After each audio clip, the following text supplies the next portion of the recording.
Hey gang, so today I'm pulling my bow out for the first time since I broke my hand about 2 months ago.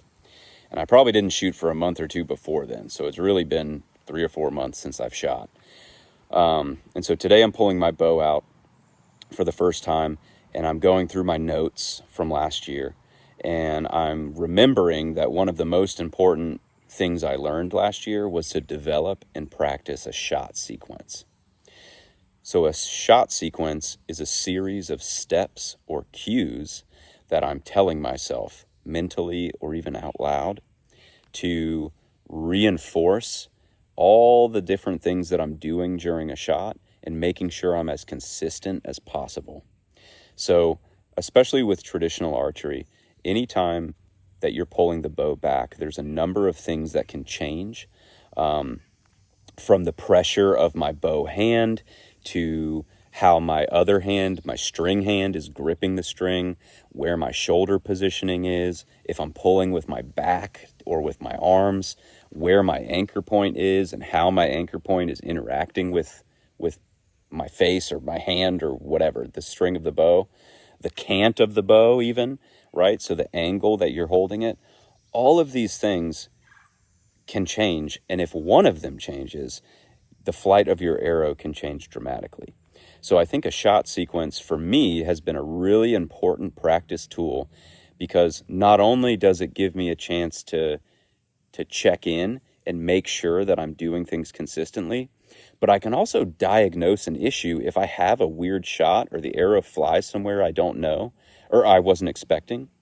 It becomes a lot easier for me to look back at that sequence and go, right, I wasn't really dialed into my grip, or I wasn't really paying attention to that release, and I need to give that some time and some breathing space, and to focus in on that. So it's an easy way to start diagnosing your own shots and what went wrong, but it also really helps build the muscle memory to be more consistent when you actually take a shot. So let's go through it. So here's the full shot sequence. I find the target and I commit. I am going to hit this target. I'm going to kill this animal. I pick a spot about the size of a quarter that I'm going to focus on. That's my target. I check my grip. Am I loose and pressing through that pad of my bow arm? And do I have a good knuckle deep grasp or hook on the string? From there, I push my bow shoulder forward and down, and I draw. I check my anchor in the corner of my mouth, thumb against the jaw. I settle into that back tension, and I start relaxing my wrist here. And then I just relax, exhale, follow through.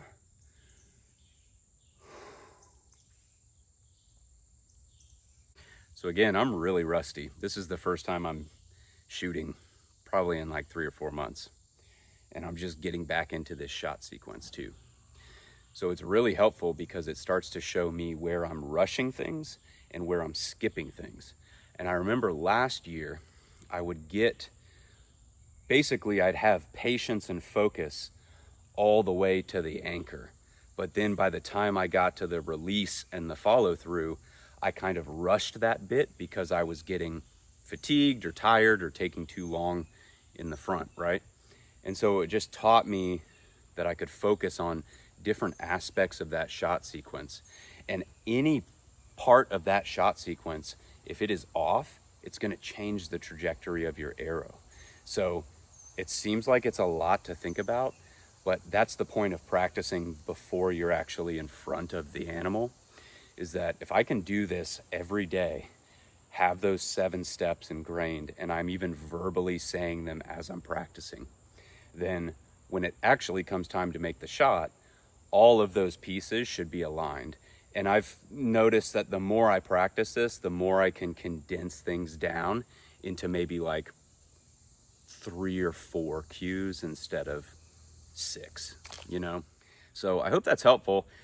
As I was researching this last year, I really noticed everyone has a lot of different shot sequences. Some people have like 8 steps, some people have 3 steps. So I'm curious to hear what you have for yourself and if you figured it out. And if you feel like you're a little inconsistent with your traditional archery shots, I would highly recommend researching and practicing this shot sequence and literally verbally say it at every point.